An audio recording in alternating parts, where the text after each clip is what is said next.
Hi and welcome back to Big House KTMs.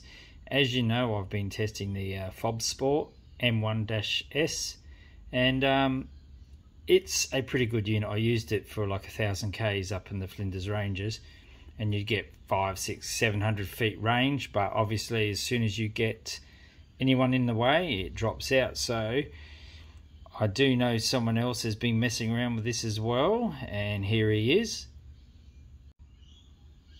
So now I've gone about it a slightly different way, because I didn't have a UHF to start with and I wasn't taking the ones out of the four-wheel drive, the handheld recovery ones. I actually bought a crystal and it was like $115 on eBay, 80 channel UHF, and I have my little Bluetooth dongle with a K-type.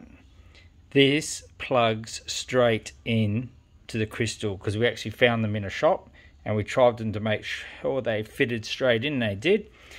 And this is my push to talk. Now I've tried this and you just have to pair it with the Fobsports. That's all you have to do, and leave it on whatever channel you want, and whoever else comes with you does the same thing. And the range on these things, somewhere between, I don't know, 30 kilometers in a straight line to, you know, in the hilliest country possible, you're still going to get 4 or 5 k's range out of them, which is perfect. So this is what I've finally come up with, and it seems to work really well. I think I'm going to stick to that. Now it does come with a 240 volt cradle charger and a cigarette charger. Well, I don't really have a cigarette socket on my bike, but I do have power going straight to the front to my USB adapter, which I can unplug. And I'm just going to hotwire this onto that, and from the other end obviously, and connect it up so that I can actually just leave it and charge it whenever I need to. But it shouldn't be every second day, but if I do it every day, it will only take a couple of hours to charge up and it won't actually use a lot of power out of the battery to do it. Or you can mount the radio onto the bike somewhere and just leave it plugged in while you're riding and charge it as well. So it's quite simple. So this is my idea that I've come up with. Obviously Keith Jobson, he's gone into it in a lot more detail using his Rhino. But I don't have a Rhino. I use a Samsung Note 2 for my mapping system. So yeah, I'm pretty happy with this. So this is where my push to talk is going to go. Obviously that's my starter button, and next to it is my push to talk. So when you're riding along and you want to talk, you just press it and talk.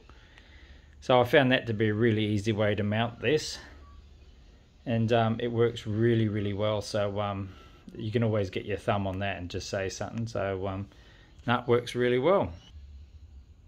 And I used the K-type Bluetooth connector, not the other one.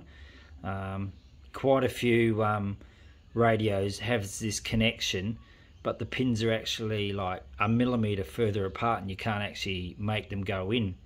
So but we found the little crystal UHF radio slotted in perfectly. So that's what it looks like connected. It's quite neat really. So very happy with this. And obviously with this setup, it is what I'm going to use to do a Simpson Desert crossing by myself.